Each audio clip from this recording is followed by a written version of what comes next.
decided. I'd like to call the meeting to order. Please rise and join us in the Pledge of Allegiance. I pledge allegiance to the flag of the United States of America and to the republic for which it stands, one nation, under God, indivisible, with liberty and justice for all.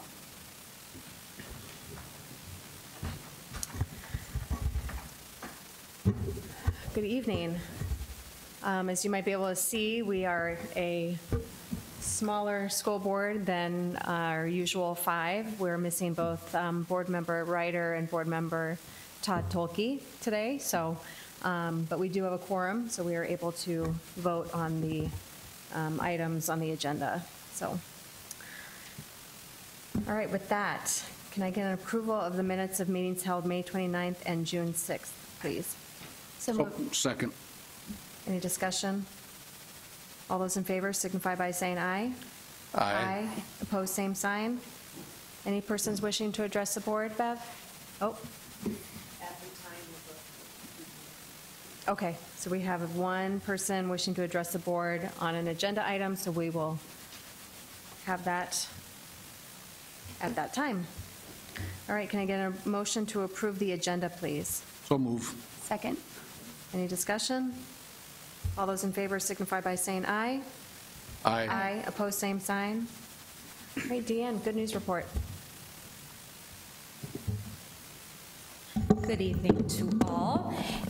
For those of our community members who are not school employees, there tends to be a notion that when summer rolls around, everybody takes time off, and that's not the case. While it's true that many of our schools are not filled with students every day, we do have a fair amount of activity going on in the summer, and I thought this would be a great opportunity to share with our community just what is exactly happening inside our schools, in addition to all the cleaning that our custodial crews are doing, which is work in itself for sure.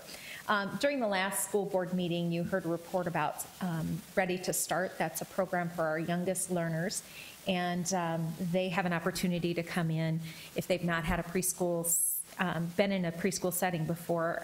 This is practice for them, and they're able to get off in their kindergarten years on the right foot, shall we say.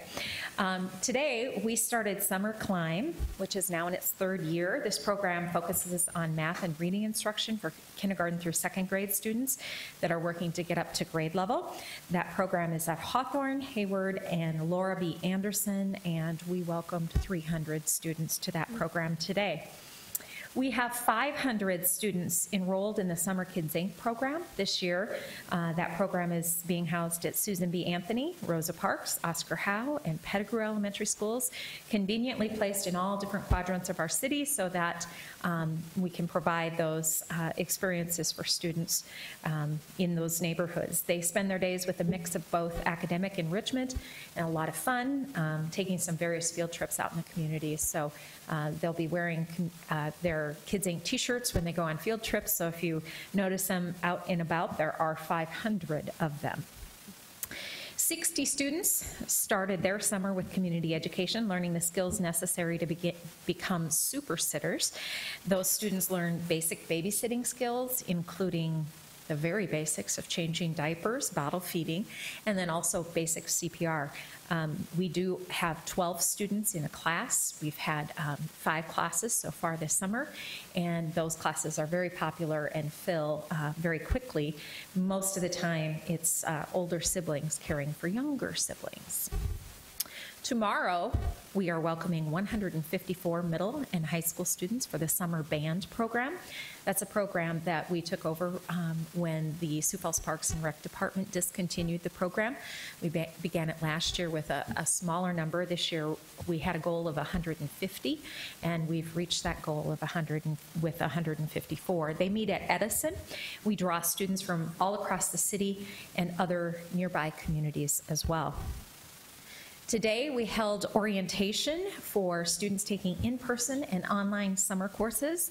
That number, coupled with the incoming ninth graders who are taking our Connections course, totals 501 students.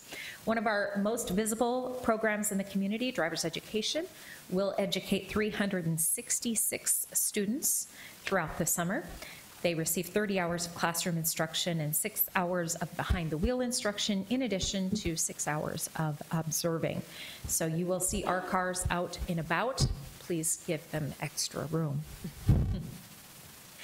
Today, a construction camp started at the CTE Academy in cooperation with several other partners in our community, introducing the trades to 16 students. There are some spots available still in the July camp, so something really to offer everyone. And of course, there are a variety of athletic camps that happen in our high schools as well. This is just a small snapshot of what happens in the Sioux Falls School District when our staff, as we say, is off. But the truth is, a great educational institution really never stops teaching. And so the Sioux Falls School District is proud to offer a wide variety of opportunities and educational experiences, even throughout the summer when staff is off. Any questions?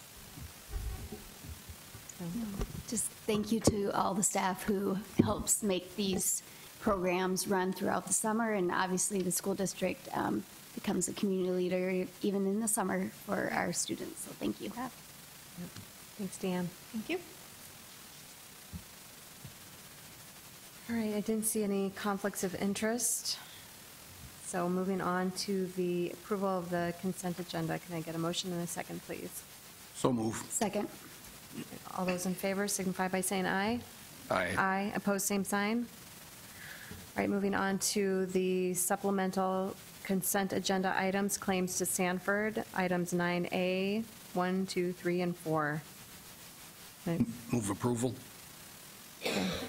second. All right, all those in favor signify by saying aye. Aye. Aye. Opposed, same sign. That passes with one abstention from Board Member Mickelson. And on to items 9B, 1, 2, 3, claims to Avera Healthcare System. So moved. Second. All those in favor signify by saying aye. Aye. Opposed, same sign. All right, that motion passes with one abstention from myself. All right, on to the reports of the superintendent. Dr. Maher.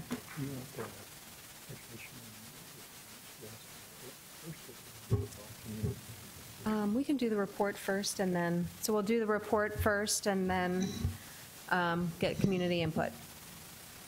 Okay, the graduation requirements report comes to you tonight. As you most likely know, the Department of Education is suggesting a little more flexibility in the way graduation requirements are put together.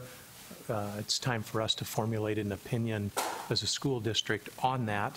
So here tonight to present to you the information as we know it from the Department of Education is our Curriculum Services Department, and specifically Kristen Grenager, our Secondary Education Coordinator. Good evening. South Dakota has proposed some new requirements for graduation, and when people are asked why, they give two reasons. One is that graduation requirements have not changed since 2009, and they thought it was time to take a look at what has been happening and make some adjustments, and really their big reason is flexibility. They want to give students more options in meeting graduation requirements. They do stress that flexibility does not mean low expectations, just different options. So in their proposal, there are requirements for students to earn a high school diploma, and then students could also earn an endorsement, an advanced endorsement, an advanced career endorsement, or an advanced honors endorsement. When talking about the high school diploma, they really look at it as comparing apples to apples. So currently, students are required to take 4 credits, or the state uses the word units, but credits and units are the same. That would not change. Students would still need 4 credits of English but they would have 1.5 credits of freedom to choose how to meet those 4 credits, whereas currently they have just 1/2 credit. Speech stays a requirement, 1 credit of writing and 1 credit of literature remain, and students must have at least a semester of American literature to earn that diploma. But to make up the rest, they would have that flexibility. In math, students would still need 3 credits or units to meet the requirements for a diploma, but the only specific requirement in math for a course that they must take would be Algebra 1. The other 2 credits, they could determine what those courses would be. In science, students would still need 3 credits, with biology being the one course that is specifically identified. Students would then be able to choose the remaining 2. And in social studies, again, students still need 3 units or credits to graduate. The specifics that they must take are U.S. history and then a semester of U.S. government. Fine arts, physical education, health, and the personal finance or economics, and the approved CTE, capstone or world language requirements all remain the same. Students would still need the 22 credits to earn a diploma. And so there's kind of a chart there that sums it up for you with the specific courses required to earn the diploma. And then we go on and we'll look at the advanced endorsement. To earn the advanced endorsement, the only changes in addition to the high school diploma are in the areas of math and science. In addition to algebra, students would be required to take a year of geometry and a year of Algebra 2. And in science, in addition to biology, students would have to make sure that the other 2 credits in science were lab sciences. Another option for students would be the advanced career endorsement. The advanced career endorsement, the big changes from the high school diploma are in the CTE or capstone experience area. Students would need 2 credits of either in capstone or in CTE courses in the same career cluster. In addition, students would have to pass either an NCRC exam, or they would have to pass an industry-recognized credential. With the NCRC, students would have to pass all areas of that exam at silver or higher to earn that. If they got a bronze in one area, it would be a bronze. There is a list of industry-recognized credentials. If a student wanted to go that route, they would have to make sure that that industry-recognized credential was in their specific career cluster. And then the final choice would be the advanced honors endorsement. And in the advanced honors endorsement, some of those requirements come back in English, so that 1.5 credits in writing and literature come back, along with still requiring speech. So students are back to just 1/2 credit or a semester choice in the English area. In math, students would need 4 credits of math. So in addition to algebra, it'd be the geometry, Algebra 2, and then a higher math course. Science moves up to 4 credits. So students need biology, a physical science, chemistry or physics, and then they would have 1 science elective. Social studies still need the U.S. history and government, but world geography comes back as a requirement, as does world history. And then to finish out those 3 credits, students could choose 1 semester of a social studies course. The CT or world language is 2 units instead of 1, and then the rest remain the same. Fine arts, PE, health, personal finance or economics, all the same requirements. Students would have fewer elective choices if they decided to use the advanced honors endorsement. As of today, they moved the date up a little bit. The state is now taking input from citizens across the state. We have shared this information in our district with counselors, principals, teachers, and we also had a presentation at the general administrators meeting. While people appreciated the flexibility that students might have in earning a diploma, there were a few concerns.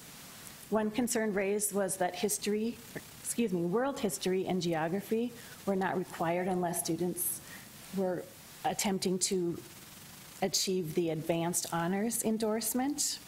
People also found it confusing that every endorsement begins with advanced. Counselors would have to really monitor this very carefully to make sure they kept track of exactly which endorsement students earn. They are stackable, so if a student did earn the advanced honors endorsement, they would also earn the advanced endorsement. One person asked the question about how this would impact students who move into our district. So we did look at the class of 2016 and class of 2017. And in 2016, we had 53 10th graders, 44 11th graders, and 32 12th graders move in and were able to graduate with that class. And last year, we had 47 10th graders, 46 11th graders, and 32 12th graders, and they were able to graduate with that class. In Sioux Falls, we will continue to provide rigorous, effective, and engaging curriculum and instruction for all of our students, with a special focus on college and career readiness. Students will be advised to pursue one of the advanced endorsements. Do you have any questions? Yes, Cindy. First of all, thank you. And this report was helpful to me because I'm a visual person and I really liked that. So I'm wondering if we could provide that on our, and I see this from the Department of Ed. It is. Could we also maybe provide a link or something on our website for our parents and students? I think it would be helpful. Yeah, that'd be great. And then thinking curriculum-wise, I like on the advanced honors that it has that additional math requirement, because I do know for students going to college who maybe weren't thinking in the science and math world, that's where they're having some problems when they go to college. Are we going to have to adjust our curriculum besides having calc or pre-calc? Are we maybe doing like a fourth-year math class? I know that was talked about at one time. We've never implemented. Is that something we are going to need to look at? So a couple of things are happening in turned out a very timely fashion. One is that Lincoln High School is piloting a course for those students who have completed Algebra 2, but don't want to do pre-calc, but want to take a math class that prepares them for college math. Perfect, that's going through, good. We also start our math curriculum study this fall, so it's excellent timing to look at all the possibilities for offering courses for students who are meeting any of the options for graduation. Thank you, that's great. I appreciate it. So have we submitted comments yet then? No. Okay. Just opened today. Just opened today, okay. I did notify department chairs at our schools and administrators to let them know that they could spread that word out, and I believe it will come out in the media as Sure, well, sure.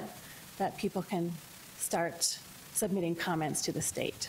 Okay. Can you go back to the timeline, Deanne, please? Yeah, they plan to hold a public hearing in July and then make a decision. These first 2 years, if this passes, they propose that we do a soft implementation. And then the plan is, if these proposed graduation requirements pass, that there would be a full implementation in the school year 2021. So not the incoming freshmen, but the 8th graders incoming would be the full, if it was accepted. This is an unusual implementation, at least in my experience in the district. It usually has come in with just 9th graders. This impacts all students at once. Yeah. When it's implemented, it impacts every high school student. Yes. Yes. So those seniors will probably feel it the most. Potentially, yes. Potentially. But they're also under the most strenuous Yeah. requirements right now. It won't be shorted. This does mean that the state will no longer be accepting waivers. So if a student didn't, in the past, was unable to be successful in something like Algebra 2, they might have done a waiver to replace that class with a different math course. And because There's nothing beyond Algebra 1 that's required for the diploma. They won't be taking waivers. Are those waivers usually done on an individual basis then? Not They not are. the waivers that we normally see Not that are waivers for a whole for, class? no, right. These would be individual waivers. Okay. Correct. We use waivers for a couple of different things. In this instance, we're using waivers for individual students. Okay. The other waivers that we talk about are entire classes being waived as a high school requirement. And those will not be affected. Okay. Okay. Any questions? All right. Just concerns. Do you want to have public input, or do you want to voice your concerns now? Oh, let's have public Okay. input. Thank you. All right, thank you. And we do have one person wishing to address the board on this topic. So if you come to the podium and give us your name and your address, and you will have 5 minutes to express your opinions. Jennifer Bergen-Gabor. I live at 6432 West 56th Street here in Sioux Falls. I have some concerns with this, and I have some things that I think are really good things about it. And I want to start with the good stuff. As a teacher and as someone who's got a 3-year-old who's coming up, and I got to start thinking about this a little more on that side, when I looked at them requiring chemistry or physics a few years back, and I looked at some of my students and went, I don't think they can do it. That's just not their brain function. That's just not, their wheelhouse, whatever. So I was always concerned about that. The same thing when they started adding higher level maths. So I think that some of that now will give them some choices in those things, whether it's computer science, whether it's other forms of math, whatever. So I think there's some good things there. My real concerns come down to the English and the social studies. I like that there's flexibility, but we already have flexibility. You just talked about the waivers. We have those options as a whole class, as individuals. We have IEPs. We have all of those things in place already. When Common Core first came out, there were rumors, because they were having these discussions, about cutting speech as a requirement. And there were many of us who said, there's not enough time in the day in the English curriculum to really cover speech the way we cover it now. And we made that known. But that happened during the school year when we as educators could have conversations, not when we're spread to the other lands right now in the summer, where everybody's doing their thing. So the fact that there's an email coming, and I haven't seen it yet, that's great, but so many people don't check their email in summer in school. They just don't. So we're not going to get the feedback that we got when we did that one. So that's a huge concern for me, why the state is choosing now to have those decisions put out there. The other huge concern overall is, from my understanding, there are absolutely 0 teachers involved in any of these discussions as to what should be required, what should not be required. No input at all from people in the classroom, in the trenches, working with those kids to say, hey, you know what? Yeah, these kids, this is too much science for them, or this is too much math, we've got better options. None of that happened. So that is also a concern for me. There's like 9 pages of industry information that here's some endorsements you can get. I'm sure they had people involved in those discussions, and great, I think they should. I think that's very important that we do that, but I think we also need to realize that the people that are right there working with those students need to work hand in hand with those industry people to make this a better fit. I look at social studies, and I look at them taking world history out as a requirement, and even geography, and geography not as much, but world history. There's so much going on in our world today. And, I can sit in my speech class and say, hey guys, what happened? Do you realize what happened today in North Korea? Where? That worries me. They're not. Why don't you watch the news? Why don't you listen to the news? It's boring. Doesn't have anything to do with me. Now we're going to take world history away, and they're not going to have that connection either for a semester. That's a concern for me. The other concern for me is the communication skills that we're going to lose out on. Feasibly, with this, someone could go through their freshman and sophomore year of high school and never take another writing class and never take another literature class. We already have literacy rates that are bottoming out in some places. Why would we set ourselves up to make it worse? That, to me, is a concern. I just, do we need to change some of those writing courses? Sure, maybe we do. But let's face it, this is causing more problems than it's helping some days because we're not writing in full sentences. We're not communicating in the same way. Cell phones technology, while it's great, is also a detriment to all of us. So that's a concern. I also look at the basic diploma requirements, and there's no personal finance or econ or consumer, something that says, here's how you balance your checkbook, here's how you use a credit card, here's how you don't end up in debt. Real world skills, and we don't even offer those to our quote unquote basic level human beings. That's a problem. So when I look at this overall picture, I see some really good things, but I see some things that are a huge concern. And I'm not worried about the kids in the Sioux Falls School District, because between you and myself and the people I work with every day, we're going to make sure these kids have what they need. But I've taught in small schools, I've been a student in small schools, and I will tell you that some of them are going to lose, and lose big. And we have to think about them too, because they're part of our future. Thank you. Thank you. Well, I just recommend that you write all your concerns down and send them on to the State Department of Ed. I will. Thank you. Okay, thank you. Or share them even right here in the district, because we haven't developed our talking points yet back to the state. So you can help us craft Send you that. guys. Sure. Yep. We'll be happy to do that. Thank you. Thank you. Okay, so can I get a motion and a second to acknowledge the proposed graduation requirements report? So move. Second. Right, discussion. And my concern is more, well, several of the things that Jennifer mentioned, I share concern for. With the elimination of the waivers, I think that does take away some local control, and I think that we do need to continue to have flexibility to do what is best for the students in our district, but I think the other 149 school districts across the state also need that flexibility to do what is best and right for the students in their district, and this feels to me like it's eliminating some of that for all of us. So I hope that as we move forward, giving our input as a school district, that we take those things into consideration. I agree, especially since, we have students who are, for example, an IEP or some program, and they are held to the same graduation date, peer graduation date. We need to have a waiver capability to meet their needs so that they can graduate with their peers as well.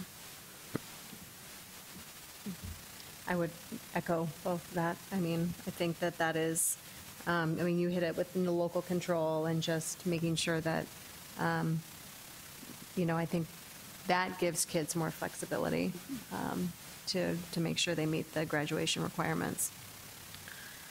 All right, well, thank you. We've got a motion and a second. All those in favor signify by saying aye. Aye. Opposed, same sign. Okay, moving on. One of the things that you may have heard about recently in the district is we've commissioned a task force to look at our facilities issues. We Seriously. did? We did. Yes. Shocking. As you know quite well, it was a group that not only met, I think, our expectations in terms of work, but maybe even exceeded at least my expectations in terms of work and coming together and in the end, a product. So here tonight to speak to us regarding the findings of that task force are the co-chairs that we had for that task force, Vernon Brown and Nan Baker, and I would turn it over to them.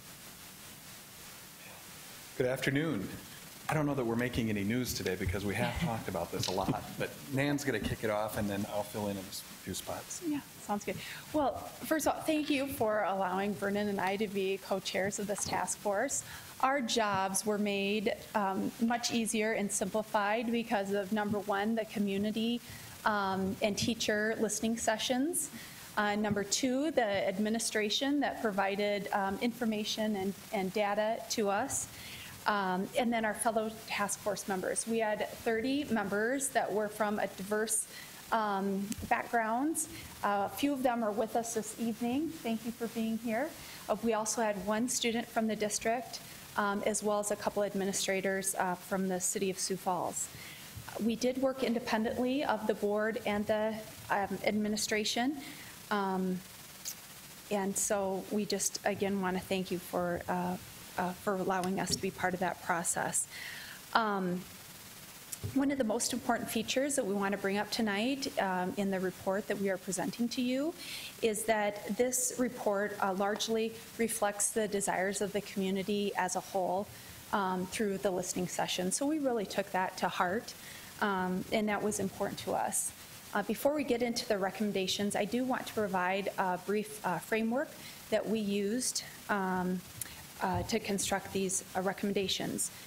So as a group, we agreed that based on the growing enrollment, the task force said the current facilities do not meet our needs. We agreed that student achievement, teacher job satisfaction, as well as the cost of operating the facilities were important to consider and to help shape the framework for these facilities that we'll talk about as our needs going forward and their associated costs.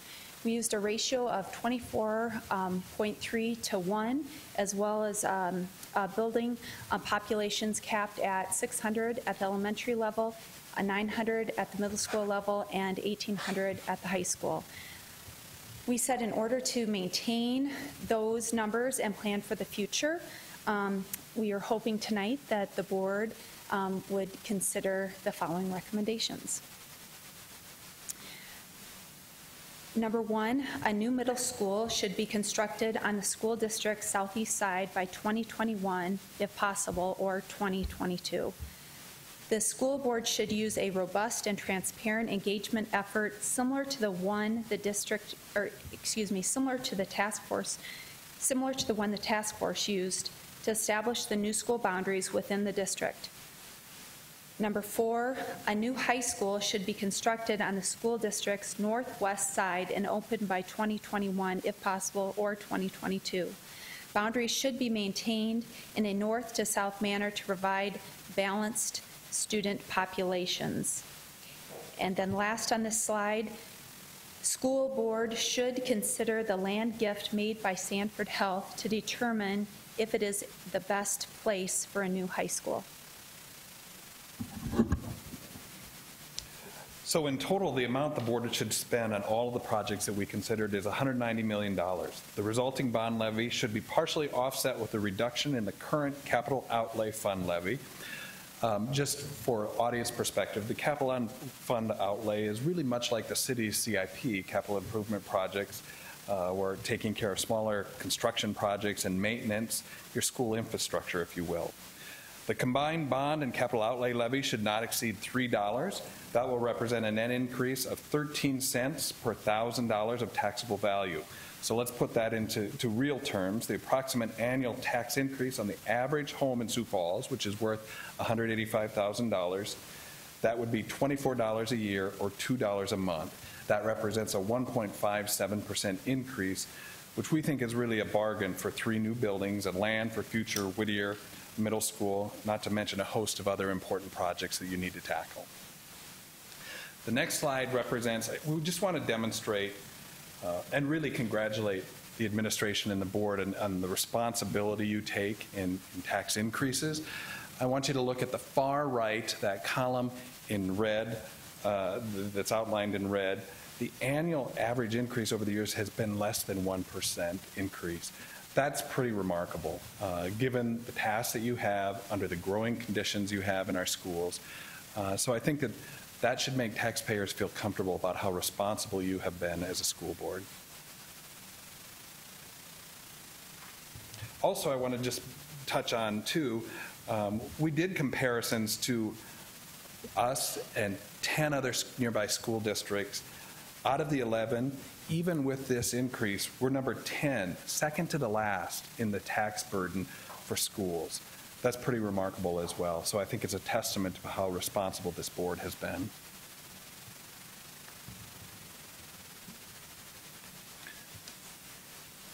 Nan, you want to touch on these task force, the final recommendations here? Sure. So in addition to constructing the new schools, the board should address necessary facility needs based on the list that was prioritized through the survey. A new elementary school should be built and opened by 2024. The board should begin to prepare Whittier Middle School replacement through land acquisition at the existing location. We heard over and over that people are committed to the core, and that certainly has held true with the administration and the task force's interests. Are there any questions at this point? Okay. I wish there were, but since we've been discussing this for quite a while, so no, but I appreciate the updates in the report. So just as way of background, as President Parker has pointed out, we've really been delving into this issue for a number of years. This really isn't new. The process was first started as part of the strategic plan a couple of years ago. We saw that we had growing enrollment, and then we needed to put a process in place. So over the course of the last year, we've been part of that process, and that brings us to in February and March, we engaged the community at large through listening sessions, and then in April through May, our task force convened, 30-member task force convened, and took those ideas generated through the listening session, through administration, and put together these recommendations. Vernon and I brought a draft of the task force report to you all at the June 6th work session. We also talked about a community survey that was presented to you all. It is my understanding that that survey, in fact, has gone live starting tonight, or today, rather. We also are presenting to all of you, as our process indicated, the final report. We're looking at just in continuing the process and keeping this moving forward. June 26th, the school board, you all have a work session at which time you will be reviewing the results of the survey, and that will help you to further refine the recommendations that we have brought forth for your consideration this evening. And then it looks to be that you have a board meeting on July 9th, at which point we hope that you not only approve the report, but also look to hire a financial advisor. And then the board you all would select that, like I said, that final option and select the bond amounts for a bond election. And that brings us to an important piece to this.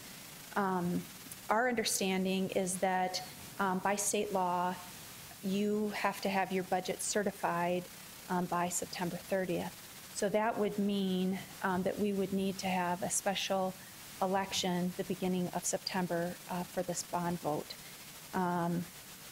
This also works nicely with moving it to September with construction timeline, as well as costs of construction, our documented need. We need these facilities, and then again, the district's fiscal calendar. In conclusion, I would just say, all of you know that the best economic development we can do in our community, and I don't care if it's the Federal Reserve or other organizations, will tell you it's an investment in K-12 education. I think that you've been fiscally responsible, and this plan is fiscally responsible and will be the best boost in economic development that we can provide in Sioux Falls for years to come. This is a 10-year plan. One of the other recommendations is that you do this every 5 years. And then I just want to acknowledge the number of task force members that we have in the audience. We have, Mary Shield Busey, Angela Lammers, Dina Barth, Theron McChesney, Deb Koski, Mike Cooper, and Aaron Bosch, are all here. We appreciate that. We had a really good task force, so thank you. And if there are any questions, we're happy to take them, but I suspect you have all you probably need at this point. Thank you very much. These are the postcards of people at home or in the audience that you would have got for the survey, so please fill out the survey that you get. It directs you to a link that provides it, so, or you can contact me if you need a paper copy. So please complete this to help us further fine-tune.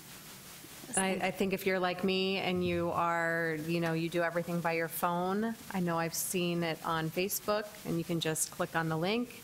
I'm sure there's a link on the website, our district website. So if you don't want to type in the URL from the postcard, there are many other ways that you can access the survey. So just again, I feel like we've been saying thank you and a lot of thank yous lately, but seriously, you two chairing this task force and all of the members, those included here in the room tonight, just the work that you put into this, the time you took outside of your work time and your family time, it's just so much appreciated. And the recommendations are exactly what we as a board were looking for. We wanted community input, and we wanted it to come from you. It all looks great. So thank you very much. You're welcome. Thank you. Okay. So no questions for the task force at this time? Okay. Can I get a motion and a second to approve the facilities task force report? So move. Second. And just understanding that a vote tonight just means that we're accepting the report as the timeline that is shown up here now. We've got another work session where we'll be talking about the results from this community-wide survey.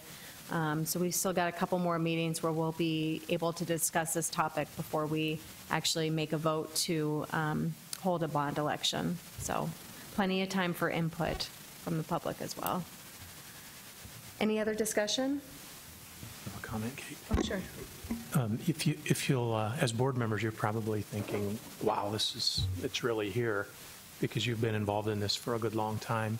If you think back to the strategic plan and putting the priorities together, and priority area 4 was the community engagement piece. And if you think back in August of 2017 and putting together a timeline of events from August of 2017 to a potential bond election in September of 2018, and think of all of the things that have taken place. Right now, it seems like we're swimming very fast.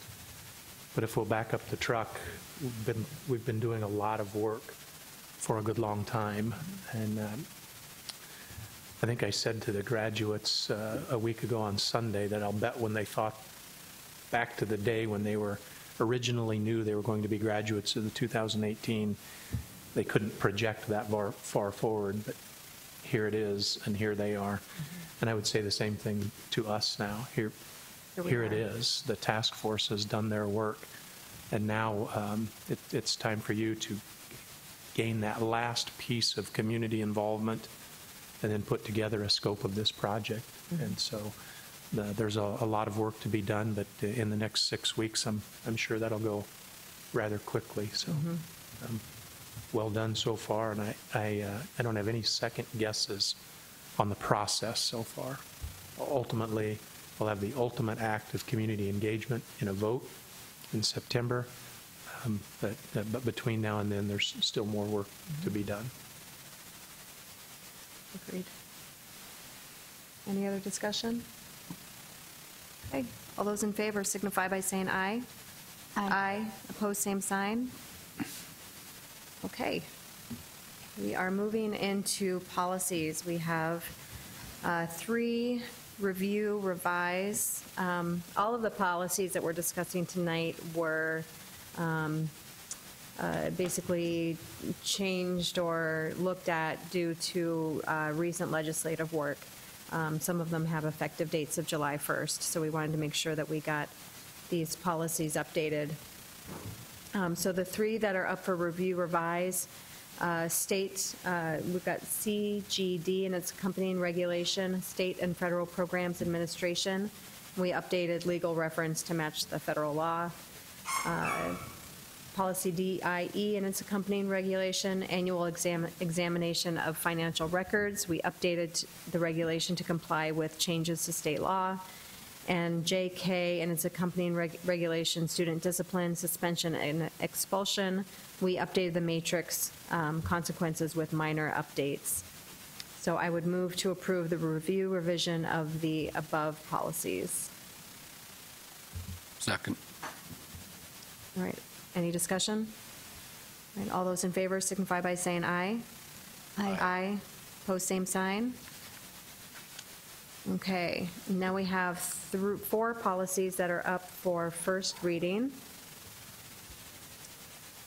We're looking at policy BBB, elections. We updated language to match changes to state law. BDEH, public participation at school board meetings. We updated language to meet state law that pertains to official meetings open to the public. Most importantly, this opened up our input for work sessions. So our normal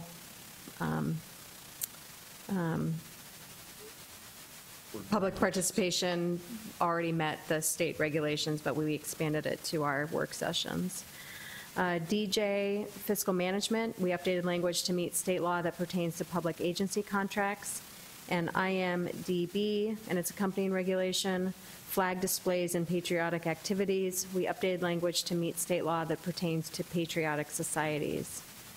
So these policies and regulations will require a second reading. They'll be posted for public review on the school district's website and will return to the board for approval on July 9th, 2018. So I move approval of the first reading or the acknowledgement of the first reading of these 4 policies. Second. Any discussion? All right, all those in favor signify by saying aye. Aye. Aye. Opposed, same sign. All right, anything else for the good of the order?